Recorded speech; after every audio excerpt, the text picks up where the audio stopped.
오늘의 사연은 내 남편의 상간녀가 된 친구 덕에 내 인생은 대반전을 맞는데 난 펜트하우스 사모님 되고 넌 개똥밭 날파리 인생 이라는 내용의 사연입니다. 그럼 오늘의 사연 읽겠습니다. 안녕하세요. 저는 서울에 사는 40대 여성입니다. 이렇게 자기소개하는 것도 어색하네요. 나이를 먹어가면서 느낀 것이지만 정말 세월이란 빠른 것 같아요. 제 인생이 이리도 빠르게 흘러갈 줄 몰랐습니다. 40대면 그리 많은 나이도 아니고 오래 살았다 할 나이도 아니지만 저는 제 나름대로 살아온 40년을 후회 없이 당당히 살아왔다 생각해요. 어려운 일이 있어도 무너지지 않으려 애쓰면서 버티니 벌써 눈가에 주름이 잡히기 시작하는 나이가 되었네요. 어렸을 땐 너무 가난해서 서울에 사는 것은 꿈도 꾸지 못했는데 이젠 일어나면 한강이 내려다 보이는 아파트에서 살고 있어요. 자랑하는 것이냐고요? 제 얘기를 들어보면 제가 지금의 상황을 자랑하듯 말하는 이유를 아실 겁니다. 저는 오늘 이 글을 봐주시는 분들에게 제 인생 전반을 걸쳐 당한 일을 말해드리려 해요. 이건 저와 제 오랜 친구 사이에 일어난 일입니다. 다소 거짓말처럼 장황할 수도 있으나 저에게는 실제 있었던 일이에요. 그럼 이제 제 어린 시절부터 먼저 얘기해야 할 것 같네요. 저는 어린 시절 가난했습니다. 어릴 적 기억이 날 때부터 가난했으니 언제부터였는지는 모르겠어요. 그래도 아버지는 밤마다 수의일을 하고 어머니께서는 식당 보조 아르바이트를 하면서 생계를 유지하고 있었습니다. 우리 가족은 3인 가족으로 인원수가 적긴 해도 어머니와 아버지 두 분의 급여로 겨우 월세와 관리비를 내고 하루 한 끼를 먹는 걸로 만족해야 하는 인생이었죠. 하루 한 끼만 먹어도 말일에는 돈이 부족해서 그 한 끼도 컵라면으로 때워야 할 정도였네요. 또한 겨울을 빼면 거의 찬물로만 샤워를 하고 난방은 틀지도 못하고 낡고 때 묻은 이불 하나에 의존해서 겨울나기를 해야만 했습니다. 그래서 어린 저는 항상 키가 작았고 얼굴이 맨날 퉁퉁 부어있던 못난 아이였어요. 하지만 어린 나이에 저는 밥도 제대로 먹지 못하고 겨울에는 추위에 혹사당하면서 사는 것에 불만이 있어도 어머니와 아버지 탓으로 돌릴 수도 없었습니다. 그도 그럴 게 부모님도 나름대로 집안 형편을 나아지게 하려고 그리 바삐 뛰어다니시는데 제가 어떻게 불평불만을 할 수 있겠어요. 그저 매일 부모님께서 돌아오시길 기다리며 혼자 속으로 사귈 수밖에 없었지요. 그러게 힘들게 살던 어느 날 우리 집에 큰 불행이 찾아왔습니다. 아버지께서 밤에 수의일을 하시다가 새벽쯤에 뺑소니를 당해 돌아가신 거였어요. 우리 가족에겐 완전히 엎친 데 덮친 격이었죠. 소위 말해 달동네였던 마을이라 CCTV도 없고 새벽이라 목격자도 없는 상황에 저희 아버지는 그 야밤에 누구에게도 도움을 요청하지 못하시고 차가운 도로에서 숨을 거둔 채 발견되셨습니다. 어머니는 아버지가 억울하게 죽은 것이 한스러워서 매일 경찰서로 가서 아버지를 죽인 뺑소니범을 잡아달라고 사정했어요. 하지만 돌아오는 경찰의 대답은 아무런 증거도 확보하지 못했고 아마 잡기는 어려울 것이라는 대답만 일관적으로 할 뿐이었습니다.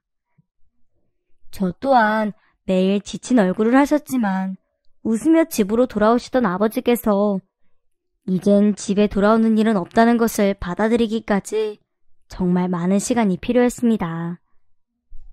그렇게 어려웠던 우리 가족은 더 어려운 환경에 처했어요.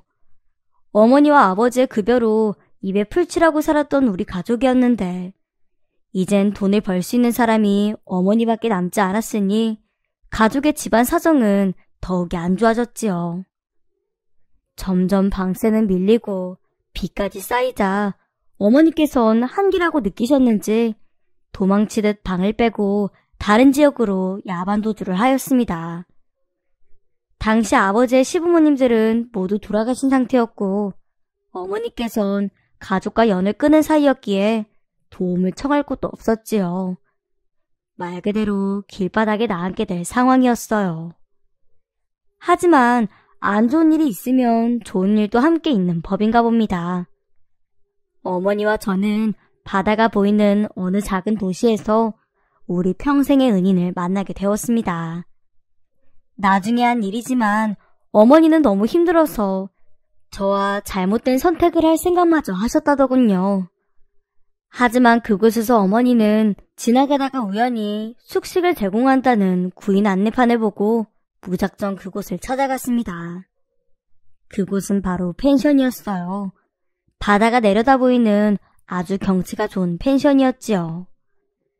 원래 숙박과 숙식이 지원되는 일이었고 주인 아주머니께서 친절하신 사람이라 저희 사정이 딱하셨는지 저를 데리고 사는 것에 대해 허락까지 하셨네요. 그렇게 우리는 펜션에서 살며 숙식과 숙박을 해결했습니다. 비록 남의 집이었지만 따뜻한 물도 펑펑 나오고 방도 따뜻한 정말 처음으로 느껴지는 편안한 생활을 했네요. 게다가 주인 아주머니께서는 정말 착하신 분이었고 어머니와 마음이 잘 맞는지 오랜 친구처럼 편하게 지내셨어요. 우리가 일하며 사는 펜션 말고도 다른 곳에도 펜션을 함께 운영하셔서 어머니를 한번 믿자 아예 펜션 운영을 맡기실 정도로 배포도 큰 분이셨습니다. 주인 아주머니는 저희 어머니에게 보너스를 주시거나 항상 제 간식을 사오시는 등 저희 어머니와 저를 정말 가족처럼 따뜻이 챙겨주었어요. 저도 주인 아주머니를 정말 좋아했기 때문에 잘 따랐고 가끔 청소를 같이 하거나 어린 손님이 묵게 되면 같이 놀아주는 등 숙박집 일을 돕기도 했고요. 우리 가족이 생계가 나아질 뿐만 아니라 오히려 잘 살게 된 계기도 모두 펜션 아주머니 덕분이었죠. 그러던 어느 날 어머니는 아주머니에게 어떻게 돈을 벌었느냐고 물어보셨어요. 난 주식으로 벌어서 버는 대로 땅을 샀어요. 처음에는 나도 고생 많았어요. 여기 펜션 땅도 다 야산이에요. 야산에 건축 허가 내고 하느라 나도 거의 10년 고생한 것 같아.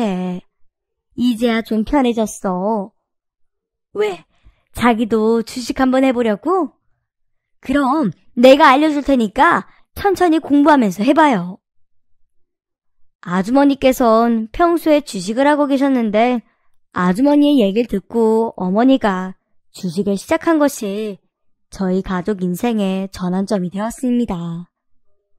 개인이 주식에 투자해서 얼마나 벌어먹겠느냐 하시는 분들도 계실 텐데 저희 어머니께서도 처음엔 일의 걱정 때문에 안 하신다고 철석같이 말씀하셨었지만 그 당시 주인 아주머니도 주식으로 좀 벌고 계셨기에 저희 어머니께서도 호기심에 시작하신 것 같더라고요. 아무래도 이미 밑바닥을 찍어봤으니 무슨 수를 써서든 생계를 안정적으로 유지하고 싶으셨던 거겠죠. 어머니께서는 아주머니를 따라 주식을 시작하시고 주식에 재미가 붙으셨는지 열심히 주식 공부도 시작하시면서 열정적으로 주식을 하셨어요. 그리고 그 당시 우리의 운때가 튀었던 건지 주식이 폭등하던 시기였습니다. 사기만 하면 어느 주식이든 가격이 올랐네요. 뭐든 열정적으로 하는 사람에겐 복이 온다는 것처럼 어느 순간부터 어머니의 주식 수입은 넉넉해지기 시작했어요. 시작한 지 1년도 되지 않아 일하던 펜션 월급보다 주식으로 벌어들이는 수입이 더욱 많을 정도였습니다. 하지만 어머니께선 돈이 벌렸다고 펑펑 쓰지 않으셨고 빚을 갚으며 계속 우리 집을 마련할 돈을 모아갔어요. 그렇게 주식을 시작하시고 몇 년이 되시자 어머니께선 펜션 일을 그만두시고 인천에 내 집 마련을 하시게 되었습니다. 아주 큰 집은 아니었지만 2명이서 살기에는 충분히 큰 집이었지요. 우리 가족은 아직도 저희를 챙겨주고 아껴주셨던 아주머니를 잊지 못하고 있어요. 아주머니를 만나서 우리 가족의 인생이 활짝 폈으니까요. 그렇게 저와 어머니는 단둘이서 인천살이를 시작했습니다. 어머니께선 주식을 거의 주업으로 삼으셨고 돈을 벌면 땅에 투자하셨어요. 우리가 인천으로 오게 된 것도 아주머니네가 적극적 추천을 해주신 덕이었네요. 인천이 앞으로 많이 발전할 것이니 살면서 싸게 나온 땅을 사두면 절대 후회는 안 한다고 하셨지요. 저는 이 시기쯤 중학교에 입학했습니다. 하지만 저는 초등학교 교육조차 듣는 동 마는 동 했기에 중학교 교육조차 쫓아가지는 못했어요. 그저 학교에선 눈에 띄지 않는 조용한 아이였고 집에선 초등교육을 복습하며 중등교육을 따라가려 애쓸 뿐이었죠. 그렇게 중학교 2학년 때 제가 앞에서 말했던 오랜 친구를 만나게 되었습니다. 그 친구와 저는 중학교 2학년 때 같은 반 친구였어요. 그리고 제가 중학교 2학년일 때는 제일 잘 사는 집에 속했지요. 저희는 평생을 가난하게 살았기에 돈으로 모든 걸 해결할 수 있게 되자 세상이 달라 보이던 때였습니다. 그 당시 어렸던 저는 알 수 없는 자만감과 오만함이 생겼던 시기였어요. 중학교 1학년 때만 해도 정말 조용하고 공부도 못하는, 곁에 둬도 별로 도움 안 되는 애였지만 어머니에게 받은 돈으로 애들과 흥청망청 쓰고 다녔고 학교가 끝나면 매일같이 분식집에 가 친구들과 분식을 먹었네요. 돈도 거의 제가 냈고요. 그래서인지 친구들은 저의 돈만 보고 제 주위로 몰려들었어요.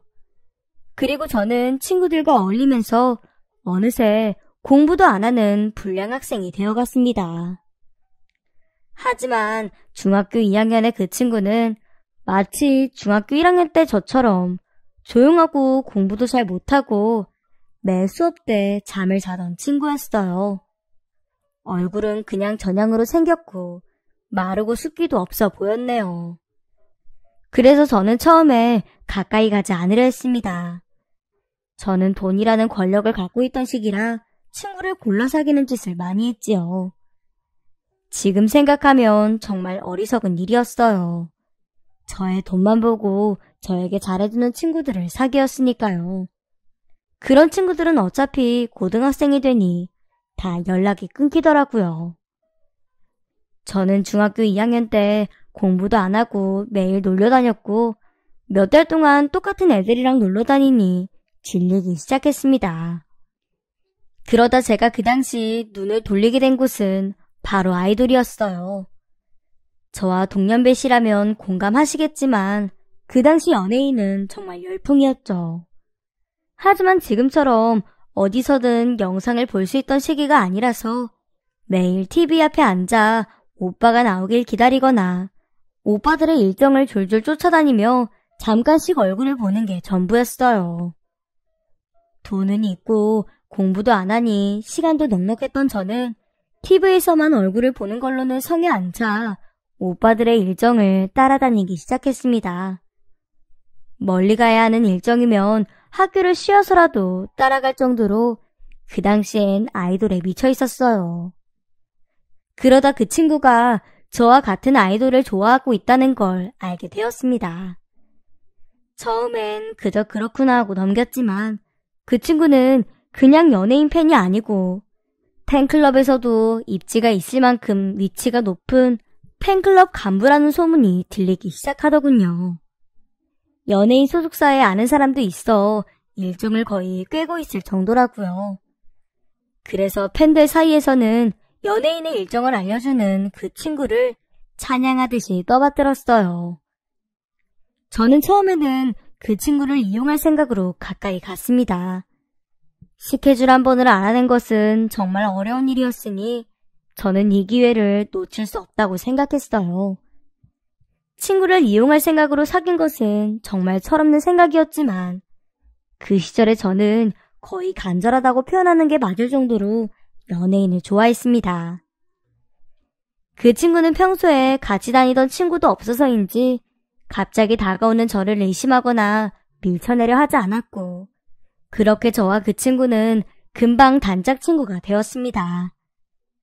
저희는 연예인이라는 공통 관심사 덕분에 급속도로 친해질 수 있었어요. 그러면서 오빠들의 얼굴을 보러 같이 일정을 뛰게 되었고, 중학교 3학년 중반까진 거의 그 친구와 다니고, 학교에 갔다 왔어도 학교 후 계속 같이 있거나 매일 밤 전화를 하며 우린 서로에게 둘도 없는 친구가 되었습니다. 그 친구는 집안 사정이 별로 좋지 않았어요.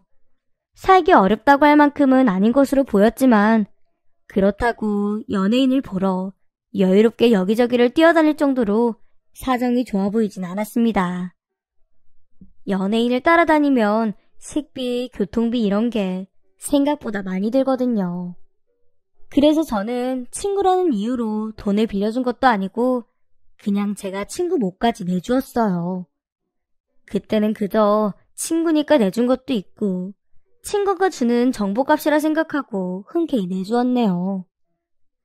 그러다 중학교 3학년이 거의 끝날 때였어요. 그때 저는 아직도 아이돌을 좋아하고 있었고 친구도 그럴 것으로 생각했습니다. 하지만 친구는 어느 순간부터 저와 다니는 횟수를 줄이고 학교가 끝나면 어디론가 사라지는 횟수가 많아지더라고요. 저는 친구가 바쁜가 보다 하면서도 연락이 잘 안 되는 친구가 조금은 서운했어요. 아니면 제가 돈을 내줄 때마다 표정이 좋지 않았는데 자존심 때문인가도 생각했네요. 그러다 친구가 연예인 말고 다른 것에 눈을 돌리고 있다는 것을 알게 되었습니다. 얼마 전부터 친구는 일주일에 몇 번씩 점심시간과 학교 시간에 도서관 사서 자원봉사를 하더군요. 저는 친구랑 놀 시간이 줄어들어 별로 마음이 좋진 않았지만 그렇다고 친구가 하겠다는 일을 막을 수 없으니 점심시간에는 다른 친구들과 어울리고 학교 시간에는 도서관에 앉아 친구를 기다렸습니다. 그리고 친구의 일이 끝나면 같이 하교하는 나날을 보냈어요. 그러던 어느 날 친구와 같이 하교하면서 제가 분식 하나 먹고 가자고 말했더니 친구는 절대 안 된다며 그냥 가자고 하더군요. 평소라면 먹기 싫어도 조금만 먹고 가자고 저에게 맞춰줬는데 그날따라 절대 안 된다고 사정을 하는 모습이었네요.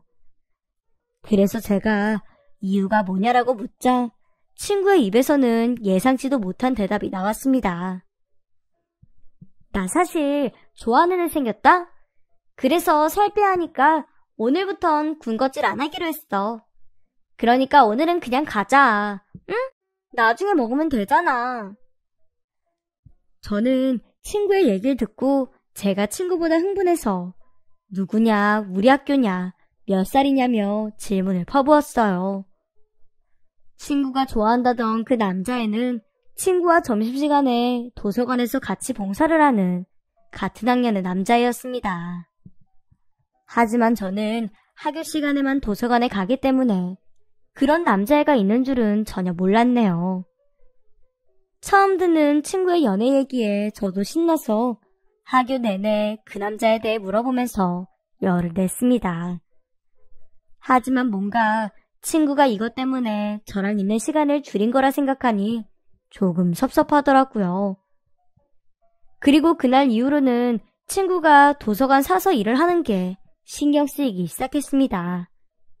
그래서 점심시간에도 도서관에 가서 친구를 관찰하기 시작했어요. 그리고 느낀 제 생각은 둘은 이미 친한 사이였고 잘 돼가는 것 같더라고요. 그 모습을 확인하자 저는 그 남자에게 질투가 나기 시작했습니다. 같이 사서 일을 하면서 붙어있고 말을 많이 하는 게 당연한 건데 눈꼴 시린 건 어쩔 수 없는 일이었어요. 친구랑 제일 가까운 사이는 나라고 생각했는데 그 남자애가 끼어든 것 같았습니다. 그 나이 때는 친구가 거의 전부이니 그런 철없는 생각을 했던 것 같아요. 그래서 저는 남자애와 친구 사이에 껴서 같이 놀기 시작했어요. 점심과 학교 시간마다 도서관을 찾아가 둘이 사이에 끼어 놀기 시작했습니다. 그때는 단순히 친구가 저에게 신경을 써줬으면 하는 마음에 그렇게 했었어요. 그렇게 저는 친구뿐만 아니라 남자애와도 친하게 지낼 수 있게 되었습니다. 친구는 제 행동에 불편한 기색을 보였지만 그 당시 철이 없던 저는 알면서도 모른 채 했네요. 그러다가 저와 친구의 사이가 한 번에 틀어지는 사건이 발생했어요. 바로 남자애가 저한테 고백을 한 것이었습니다. 저는 남자애도 친구를 좋아한다고 생각하고 있었기에 고백을 받은 일은 정말 당황스러운 일이었어요. 마치 제가 친구의 짝사랑 상대를 가로챈 상황이 된 것이죠. 물론 저는 친구를 생각해서 고백을 바로 그 자리에서 거절했습니다. 고백을 거절했을 때까지는 친구의 짝사랑 상대가 저를 좋아한다고 해도 친구와 잘 지낼 수 있을 줄 알았어요. 하지만 친구는 그게 아니었던 것 같아요. 저는 그날 밤 친구와 문자를 하면서 그 일을 말했습니다. 오늘 그 남자애가 점심시간에 나한테 고백했다? 난 걔 너 좋아하는 줄 알고 있었는데. 아, 고백은 거절했으니까 안심해. 하지만 제가 문자하면 거의 5분 안에 답장해주던 그 친구는 몇 시간이 지나도 제 문자에 답이 없었습니다. 저는 대수롭지 않게 금방 볼 거라며 시간을 죽이고 있을 때 친구에게 갑자기 전화가 걸려왔어요. 마침 심심해하고 있던 저는 기쁜 마음으로 전화를 받았더니 친구는 울먹이는 목소리로 저에게 소리를 치더라고요. 야, 너 나랑 걔 사이에 끼어든 것도 내가 걔 좋아한다니까 뺏어가려고 그런 거야? 네가 어떻게 이럴 수 있어? 내가 걔 좋아하는 거 다 알고 있었으면서. 이제 학교에서 아는 척하지 마.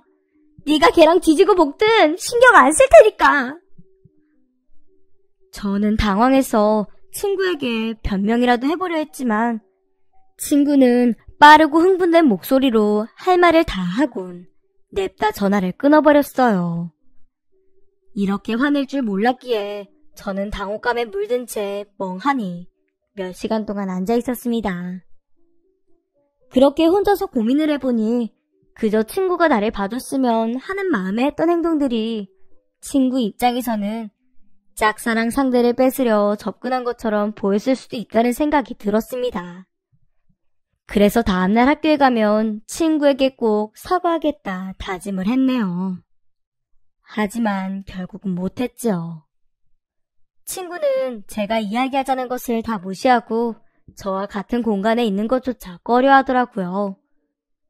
저도 죄책감 때문에 그날 이후 도서관을 한 번도 가지 못했습니다. 그렇게 친구와는 흐지부지 된 상태로 중학교 3학년이 끝나게 되었고 친구와는 다른 고등학교에 가게 되면서 친구와의 인연은 그렇게 끝이 났어요. 저는 고등학교에 진학하고 뒤늦게 정신을 차리며 공부를 시작하게 되었습니다. 기본 공부가 안 되어 있는 만큼 남들보다 더 힘든 고등학교 시절을 보냈지만 대학은 그래도 조금 알려진 대학에 인기 없는 과를 겨우겨우 맞춰 진학할 수 있었네요. 그렇게 저는 순조로운 대학 생활을 끝내고 어머니의 영약으로 2년 정도 공무원 시험을 준비해서 공무원 생활을 하게 되었어요. 그리고 남편도 같은 공무원으로 만났습니다.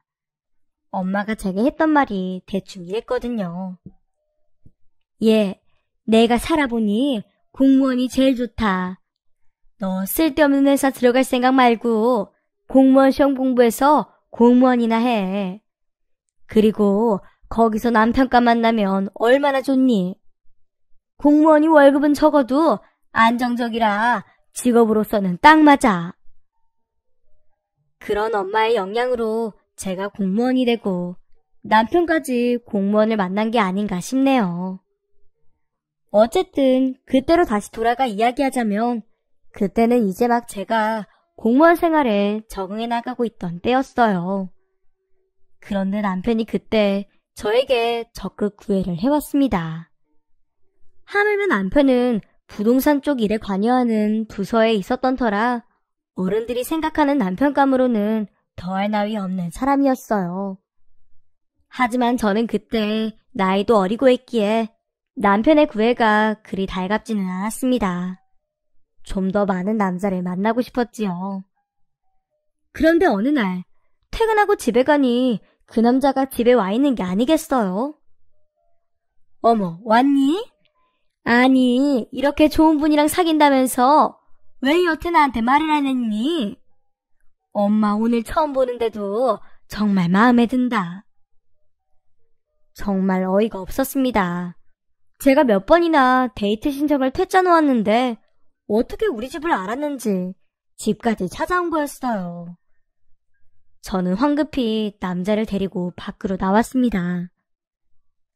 이건 무슨 경우세요? 우리 집은 어떻게 알았고요? 정말 저한테 왜 이러시는 거예요? 당신이 기회를 안 줘서 그랬습니다. 저 그렇게 나쁜 사람 아닙니다. 일단 우리 데이트라도 해봐요. 그렇게 남자를 보내놓고 집으로 들어왔는데 엄마가 난리가 났더군요. 얘, 언제부터 사귄 거니? 글쎄, 부동산 쪽으로 일을 한다더구나. 잘 사귀어봐. 엄마 이번에 땅 사려고 하잖아. 혹시 아니? 좋은 곳을 알려줄지? 저도 사실 그 말에 혹하는 심정은 있었습니다. 그래, 그렇게 내가 좋다고 하는데 일단 만나기라도 해보자는 심정으로 만났지요. 그래서 본격적으로 데이트를 시작했습니다. 사실 제 이상형은 아니었어요. 그래도 매일같이 직장에서 보고 함께 데이트도 하자 정이 많이 들더군요. 더군다나 남편은 엄마한테 엄청나게 잘했습니다. 오죽하면 내가 아니라 엄마를 좋아하는 거 아니냐고 물을 정도했으니까요. 게다가 남편은 엄마에게 꽤 좋은 땅을 싼 값에 살 수 있게 직접 주선까지 해주더군요. 어머니, 이 땅이요. 간척지라서 엄청나게 싼데요. 몇 년 있으면 건물을 지을 수도 있을 거예요. 굳이 안 지어도 저 앞에 땅까지는 이미 개발이 확정된 땅이에요. 그래서 이미 오를 대로 올랐기 때문에 여기도 덩달아 오를 거예요. 다들 저기 땅 사려고 혈안이 돼 있는데 내가 보기엔 차라리 이 땅이 앞으로 훨씬 더 좋을 겁니다. 그 일이 결정적이었어요. 그 이후로 엄마는 우리의 결혼을 서두르셨습니다. 예, 이왕이면 그 사람이랑 해라. 놓치기 아까운 사람이잖니. 사람 좋겠다, 능력 있겠다. 그냥 해버려. 남자 얼굴 반반 해봐야 어디 써먹을 데도 없다. 엄마가 본격적으로 땅을 사보려고 해. 가족이 되면 좀 더 좋은 정보를 줄 거 아니냐. 그냥 결혼해라. 두 사람이 동시에 성화를 부리니 저도 어쩔 수가 없더군요. 그래, 집안에 도움도 되고 나한테 저렇게 끔찍하게 잘하니 그냥 결혼해버리자 하는 심정이었네요. 심지어 엄마는 저와 함께 점까지 보러 갔었어요. 저는 정말 긴가민가 했었죠. 그런데 점집에서는 우리 사주가 좋다며 결혼을 하면 평생 잘 살 거라고 하시더군요. 망설이던 차에 점집에서도 결혼을 하는 게 좋다는 얘기를 듣자 저도 마음이 흔들리기 시작했습니다. 그러다 결국 우리는 결혼을 하게 되었네요. 결혼해서도 엄마와 함께 살았어요. 어려움을 함께한 사이여서인지 도저히 떨어져 지낼 수가 없더군요. 남편도 흔쾌히 엄마를 모시고 함께 사는 것을 받아주었고요. 우리는 그렇게 새 식구가 되었습니다. 결혼을 해서 몇 년은 정말 행복한 시간을 보냈어요. 남편이 엄마에게도 잘하고 저에게도 항상 잘했거든요. 제가 결혼을 망설였던 것이 미안하기까지 할 정도로요. 그런데 남자들은 다 변하더군요. 아니, 남편은 원래 그런 사람이었어요. 저희는 결혼한 지 3년 만에 아이가 생겼어요. 남편은 그때부터 점점 변하기 시작한 것 같습니다. 아이를 낳고 저는 휴직까지 하고 아이를 키웠어요. 그런데 남편은 점점 늦게 들어오더군요. 그래서 저는 아이와 항상 집에서만 지내야 했습니다. 사실 그때 산후우울증을 앓았던 것 같아요. 출산 후에 살도 많이 찌고 작은 일에도 서럽게 눈물이 났습니다. 여보, 나 혼자 아이 보는 게 얼마나 힘든 줄 알아? 회사 끝나면 일찍 와야지. 어떻게 애 아빠가 돼서 매일 그렇게 늦게 와? 저는 남편에게 서운한 점을 얘기했습니다. 하지만 남편은 미안하다 하면서도 매일같이 가진 핑계를 대고 집에 늦게 들어왔어요. 하물며 그 당시에 주식시장이 폭락하는 바람에 엄마까지 정신이 없었네요. 그러자 남편은 대놓고 그런 우리 집안을 비꼬기도 했어요. 아니 그러기에 주식 그만두시고 땅이나 사두시라고 했더니 내가 인생 좀 편하게 살려고 했더니 에이 정말 속상해서. 남편은 마치 저와 결혼한 이유가 우리 집의 재산 때문인 것처럼 이야기하기 시작했습니다. 저는 정말 어이가 없었어요. 그렇게 나 좋다고 쫓아다니다가 아이 낳고 집안에 돈까지 없어지자 대놓고 우리를 무시하다니요. 그렇게 바쁘게 살던 어느 날 엄마와 딸과 함께 장을 보러 나온 날이었어요. 그런데 그날따라 주변이 유난히 소란스러웠습니다. 주위를 살펴보니 접촉사고가 난 것 같더라고요. 어떤 아저씨와 여자가 싸우고 있던데 왠지 낯익은 얼굴이 스쳤습니다. 저는 그때 어렴풋이 알고 있었어요. 그 여자가 오래전 제 친구라는 것을요. 오랜만에 본 제 친구는 중학교 때 친구와 많이 달랐어요. 세월이 지났으니 당연한 거 아니냐고 하실 수 있는데 겉모습뿐만이 아니라 아예 딴 사람 같았습니다. 조용하고 청순한 외모를 가졌던 친구는 진한 화장에 화려한 옷을 입고 있었고 인상을 팍 찌푸린 채 아저씨와 말싸움을 하고 있었어요. 그렇게 멍하니 친구를 구경하고 있으니 어머니께서 뭘 그리 빤히 보느냐고 빨리 가자며 저를 이끌었고 그렇게 친구와 오랜만에 재회는 끝이 났습니다. 나중에 동창회에서 친구들이 말해주길 연예계에 관심이 많더니 이젠 배우 기획사에서 매니저로 일하고 있다더군요. 기획사가 잘나가는 기획사라 돈도 많이 번다며 친구들은 험담 아닌 험담을 해댔습니다. 그동안 바쁘게 지내서 친구를 잊고 지냈는데 이렇게 다시 만나게 된 게 신기했어요. 하지만 저는 친구에게 다가가고 싶지 않았습니다. 죄책감 때문도 있지만 입장이 반대된 기분이었거든요. 저는 평범한 전업주부인데 친구는 잘나가는 배우의 매니저 일을 하며 당당히 살고 있다는 게 저를 처량하게 만들었습니다. 하지만 제 바람과 다르게 친구를 다시 만나는 날은 멀지 않았었네요. 그날은 가족끼리 외식을 나온 날이었어요. 그날도 주변이 소란스러워 주위를 둘러보니 그 친구가 있는 게 아니겠어요? 그런데 친구는 또 누군가와 싸우는 듯이 보였습니다. 상황을 봐보니 옆 테이블 손님이 친구가 자신의 지갑을 훔쳤다고 하면서 버럭버럭 화를 내고 있더라고요. 친구도 많이 화가 났는지 자기가 아니라고 소리를 치고 있었습니다. 저는 그 상황을 무시할까도 했지만 제가 좋아했던 친구가 누명을 쓴 게 보기 안 좋아 자리를 박차고 친구 곁으로 갔습니다. 저기요, 이 친구가 훔쳤다는 증거 있어요? 증거도 없으면서 옆 테이블 앉았다는 걸로 너무 단정 지으시는 것 같은데. 얘 그럴 애 아니에요. 이렇게 남한테 누명 씌울 시간에 찾았으면 벌써 찾았겠어요. 친구는 저를 알아봤는지 눈을 동그랗게 뜨고 네가 왜 여기 있냐는 표정으로 저를 쳐다보았습니다. 상대 아저씨도 제가 끼어든 게 당황스러웠지만 뻘쭘해하며 지갑을 찾기 시작했어요.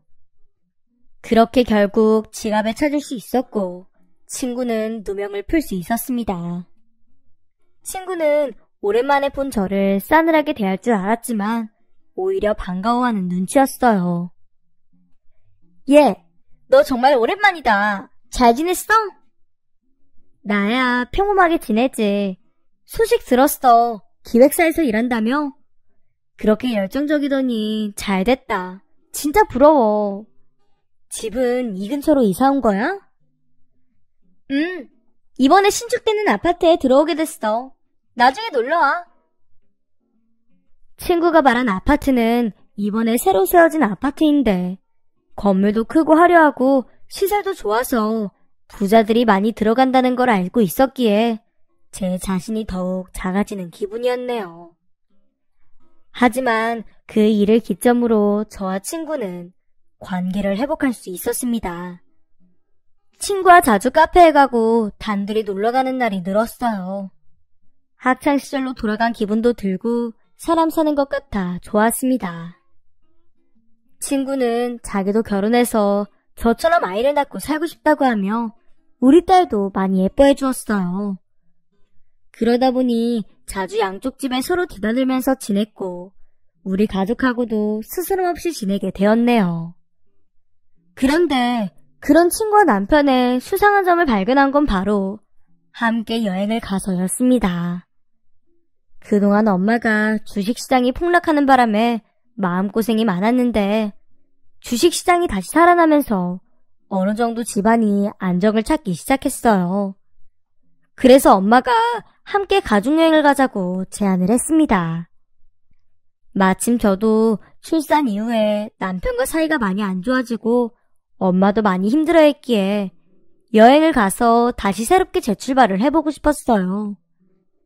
그런데 그 사실을 안 친구가 선뜻 자기도 가고 싶다고 해서 마지못해 함께 여행을 가게 되었지요. 오래간만에 나간 국외 여행이라 엄마와 저 모두 들떴어요. 반면에 남편은 어디 도살장이라도 끌려오는 듯이 굴었네요. 그때도 화가 치밀었지만 그래도 꾹 참고 어떻게든 다시 남편이 원래대로 돌아가길 바랬습니다. 하지만 저의 바람과는 다르게 국외에 나가서도 남편은 계속 저와의 잠자리마저도 거부를 했어요. 심지어는 제 친구와 죽이 맞아서 새벽까지 밖으로 나가서 술을 먹고 다니더라니까요. 하루는 제가 화가 나서 한바탕 하려고 하자 엄마가 말리시기까지 했네요. 즐거운 마음으로 여행 왔는데 좀 참아라. 네 남편도 힘들었겠지. 원래 남자가 아이가 생기면 밖으로 잘 돌아. 너도 너무 화만 내지 말고 살살 구슬려봐. 애 아빠인데 너 예전처럼 남편 그렇게 무시하는 듯한 말투부터 고쳐. 사실 좀 미안하긴 했습니다. 엄마와 함께 사는 남편은 항상 다른 집에 얹혀 사는 기분이 든다고 종종 이야기했지만 내가 이런 저하에 무시를 해버렸거든요. 그동안 쌓였던 것이 아이 낳고 내가 뚱뚱해지고 엄마가 재산을 탕진하자 오히려 우리를 무시하고 있었던 거죠. 그렇게 가족여행은 무사히 다녀올 수 있었습니다. 비록 남편과 관계 회복은 되지 않았지만 엄마와 많은 이야기를 하면서 앞으로 어떻게 살아나가야 하나를 많이 고민하게 되었어요. 엄마도 요즘 사업길이 펴서 가정 사정도 좋아졌고 드디어 인생이 피나 싶었는데 충격적인 일이 벌어졌습니다.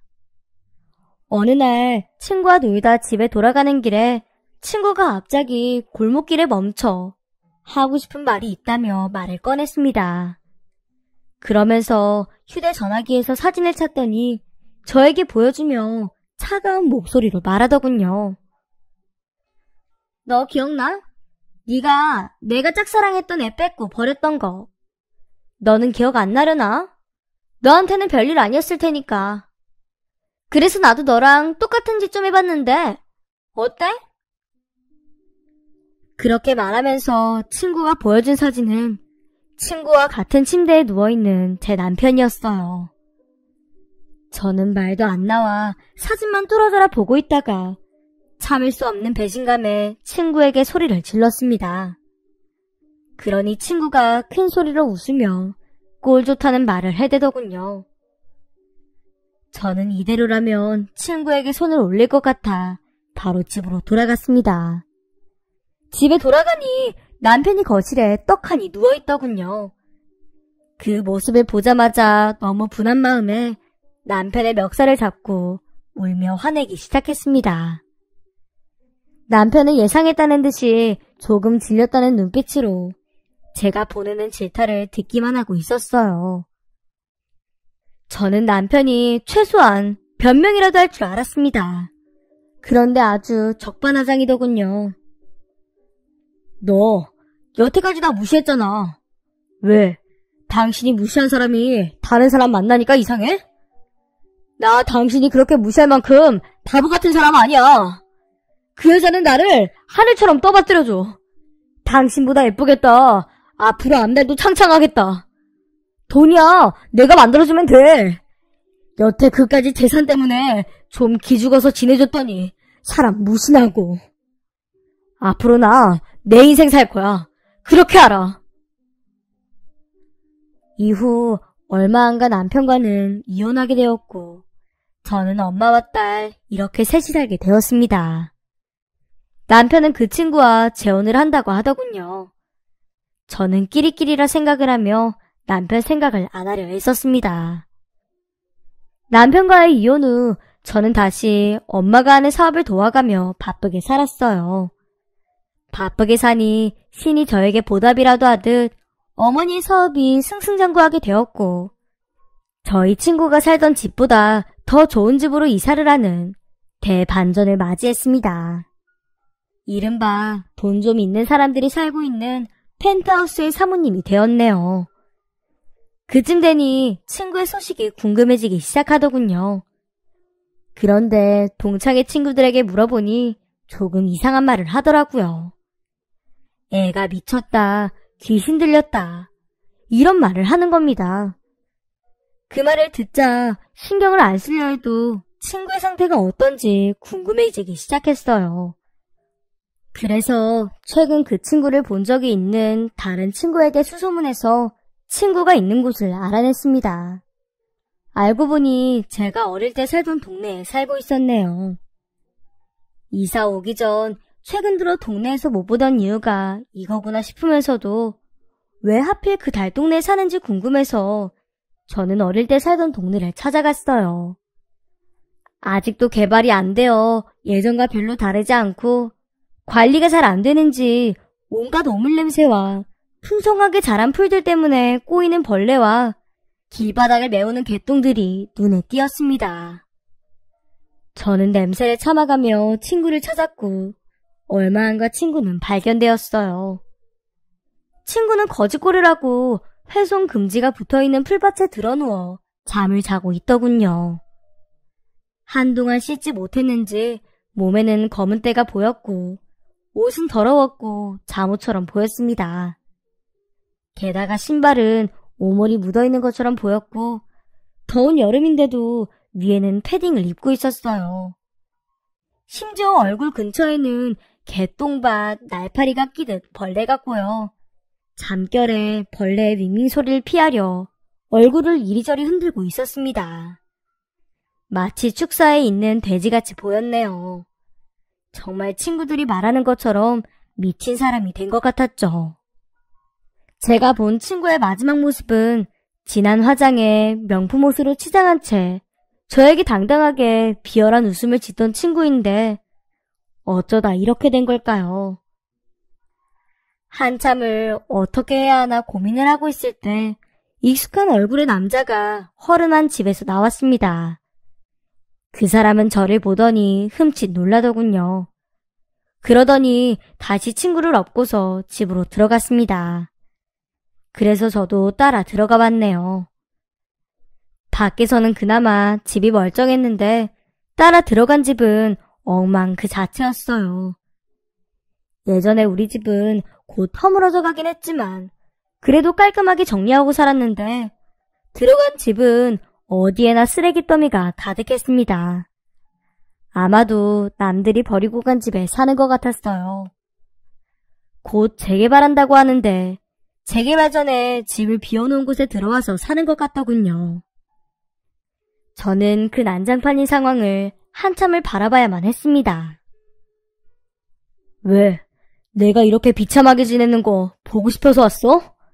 그래, 나 쫄딱 망했다. 왜? 이제야 좀 속이 후련하냐? 이 여자 재산 다 털어서 땅을 샀는데 공무원 신분에 땅 투기했다고 걸려서 나는 회사 잘리고 돈도 다 빼앗겼어. 그랬더니 이 여자는 이렇게 미쳐버렸어. 내가 정말 멋에 쓰였었지. 이런 여자를 믿고 모든 일을 버렸더니 모든 게 다 엉망이 돼버렸네. 정말 말이 나오지 않을 정도로 황당했지만 그래도 아이의 아빠였습니다. 용서하고 안 하고를 떠나서 이렇게 있다가는 전 남편도 잘못될 것 같더군요. 여기 지금 수중에 이것밖에 없어. 내가 나중에 좀 더 가지고 올게. 일단 다른 데 살 곳을 좀 알아봐. 이러다가 정말 당신까지 잘못되겠어. 당신 그래도 우리 딸 아빠잖아. 그래서 내가 도와주는 거야. 사실 나 버리고 간 당신 아직도 너무 미워. 하지만 그래도 이건 아닌 것 같아. 당신 빨리 다시 일어나야지. 당신 능력 있잖아. 이러고 있지 말고 다른 거 할 거 찾아봐. 내가 자리 잡힐 때까지 도와줄게. 그리고 쟤는 병원에 입원시키는 게 좋을 것 같아. 저렇게 놔주면 점점 더 안 좋아질 것 같아. 내가 정신병원 연락해서 데리고 가라고 할게. 알았지? 친구를 깨울까 했지만 저는 그냥 경찰에 신고만 하고 바로 집으로 왔습니다. 거기에 그냥 두기는 좀 그래서 경찰까지만 부른 것이었어요. 지금 와서 생각해보면 친구가 왜 미쳐버린 건지 잘 모르겠지만 저와 친구는 정말 악연으로 똘똘 뭉쳐 서로의 인생을 망친 것 같아 친구가 안타까우면서도 밉더군요. 다시는 안 보고 싶지만 그날 풀밭에 누워 잠을 자던 친구의 모습이 요즘도 계속 생각납니다. 그래서인지 아직도 친구를 병원에 입원시키고 가끔 만나면 제가 할 수 있는 선에서 친구를 도와주려 해요. 더는 둘 중 누구도 힘들지 않기 위해서 제가 내린 결론입니다. 오랜만에 이렇게 제 얘기를 풀 수 있어서 후련하네요. 긴 글 읽어주셔서 감사하고 인생 선배님들의 조언 기다리고 있겠습니다. 감사합니다.